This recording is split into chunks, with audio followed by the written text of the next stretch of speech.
What's up, y'all? What's up? What up, what up, what up? What up, what up? It's like, now let me stop. What if this is the first time watching me and you like, this nigga cannot sing? But what's up, y'all? Welcome to another episode of Manifesting Stardom. This is my journey to becoming the biggest star in the world. And so today, the topic of the day is, if it scares you, you're on the right track. If it scares you, you're on the right track, bro. So like today's in my daily devotions, I study our daily bread. I do the Bible app, and then I also have ChatGPT make some devotions for me. And today's thing is like, fear is not instruction. Fear is information. It's not instruction. And so the scripture reference for today is 2 Timothy chapter 1 verse 7, which God has not given us the spirit of fear, but of love, of power, and of a sound mind. And so a lot of times when we are not doing, we're not reaching for the stars, there's comfortability there. There's nothing that says, oh, this is not possible. But the only time fear creeps in is when you're going on a path that hasn't been done before, when you're stretching yourself. If you ever look at a lot of us, we're from a lot of black people.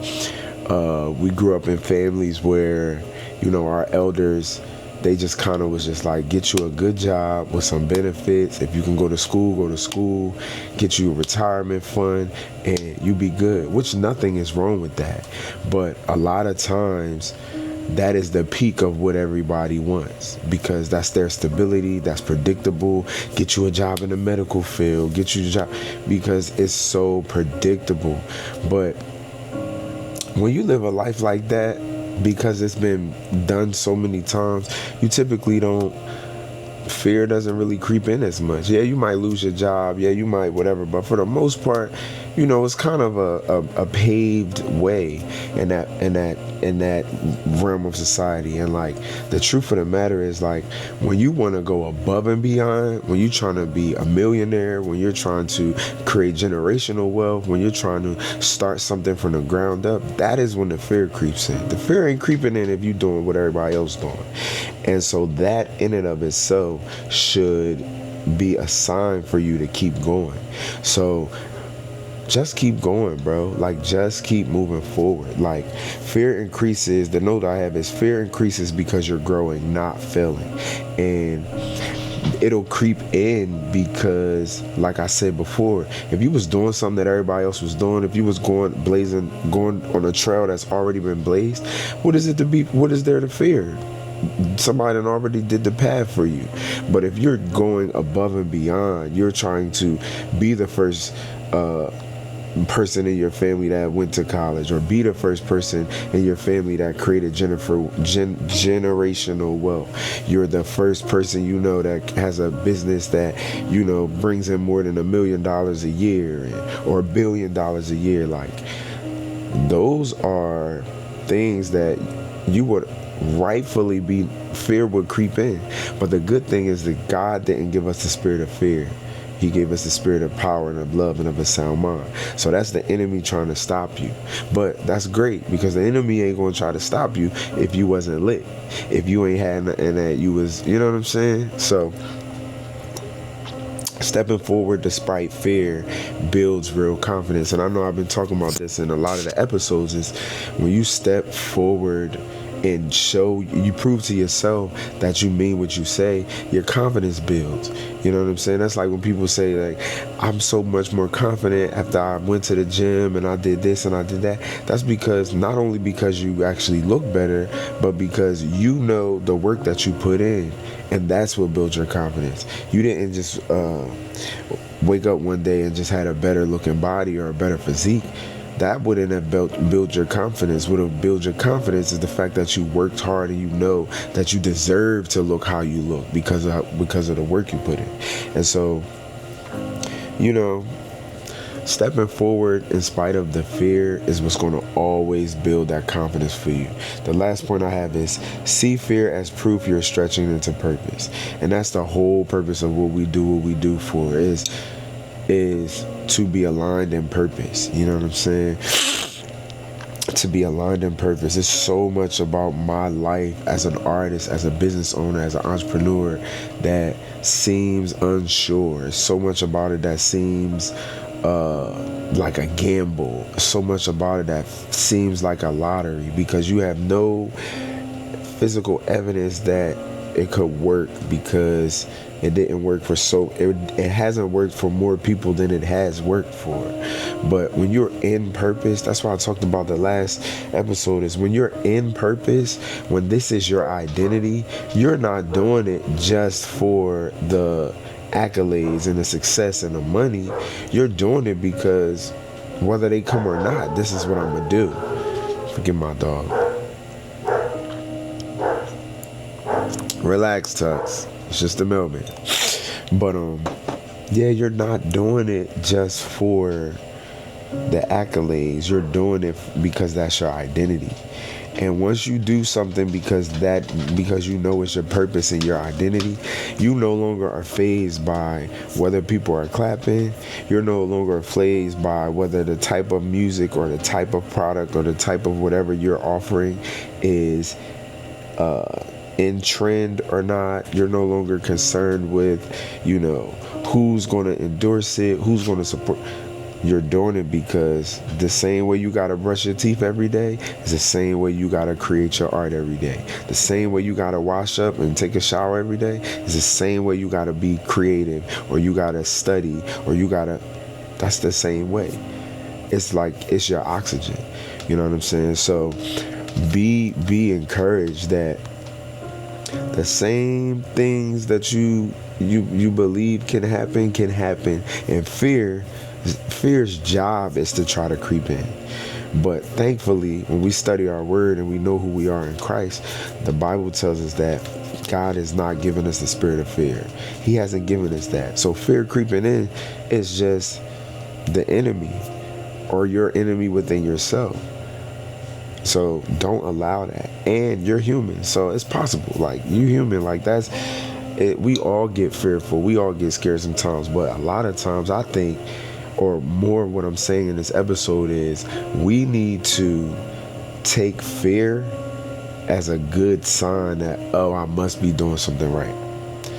If that's fear creeping in, I must be doing something right. This is a little nervous. It's a little risky.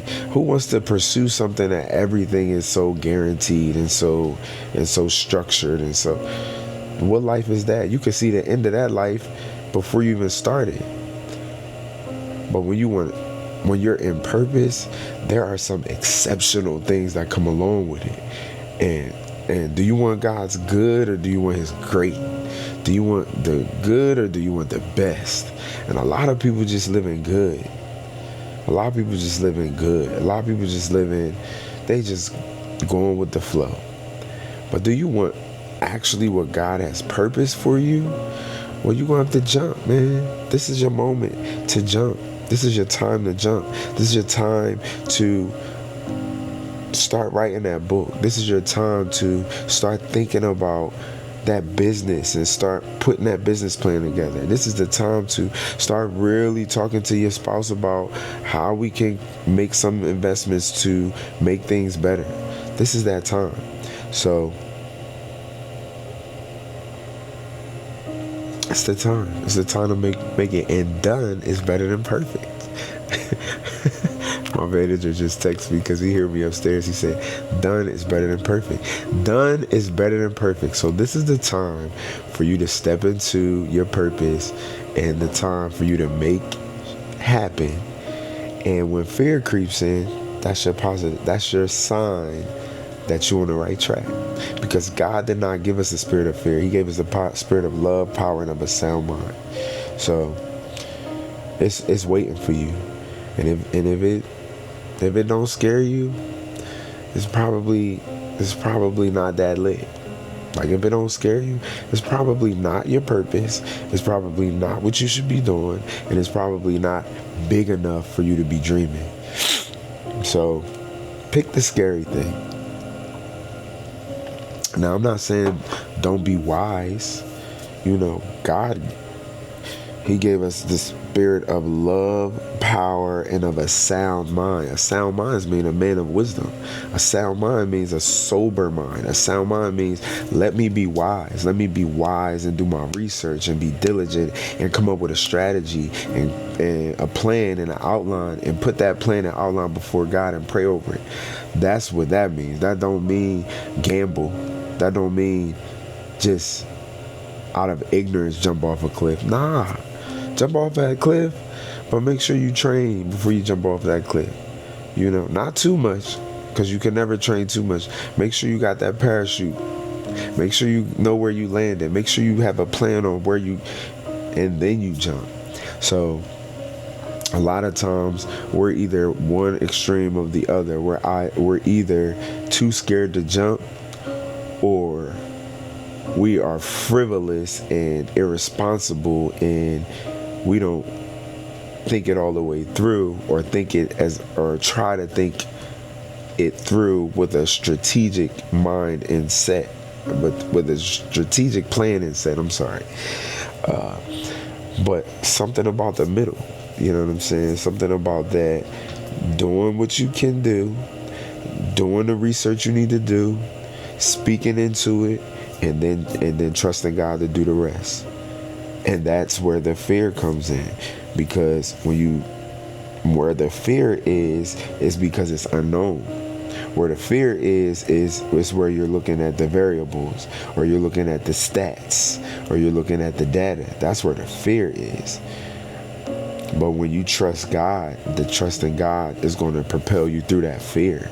You know, and when you make actions, your actions will prepare you through that fear. The faith is what's going to cancel out the fear. And the faith is dead without works. And the faith is not possible without God. So you trust God, you put in the work which builds your confidence in you and in God, and you obliterate, you exonerate the fear. You know? So if it scares you, do it. If it scares you, jump. I'll never forget when I got to see the house that I'm living in now, and my house was about $340,000, and at the time I was only looking to get something in like the high 100 range. And I remember them showing it to me, but it was everything I needed. Like, I got my studio, I have, I have a driveway, I have a garage, I got a backyard, it's a single family home. I was really big on being somewhere in a nice neighborhood that's close to the highway, because I travel so much, but also was a single family home because I practice and I'm recording all loud, super early. But then I always had a parking spot. I just had all these stipulations, and for what I was willing to pay, or what I, planned on paying, I just couldn't find it in a safe neighborhood. And when the realtor showed me this, and my family was like, this is the one, all I could think of was, what if everything slows down? What if the telegram slow down? What if this, I can't, what if? And it was so much fear. It was even so fearful to the point where when I did the, what is it called? When you sign, you sign with the lawyers and the realtor, the closing, I walked away feeling so anxious, like, how am I going to maintain this? And in fact, things did slow down. And in fact, it did get hard. But I'm still here. You know what I'm saying? And so, would I have done it the way that I did it? Probably not. I feel like I should have been more prepared. But in hindsight, from a financial perspective, from a time perspective, with my family and the way my life was, and the way the market changed, I would not have been able to do it if I waited even a month later, a year later. I wouldn't have been able to be here. So it's just like, you gotta jump, and whatever the variables are that you don't know or can't control, you gotta trust that God will sustain you through it. Because if you really think about it, what control do we have over tomorrow? The Bible tells us that His plans are high above our plans, as high as the heavens are above the earth.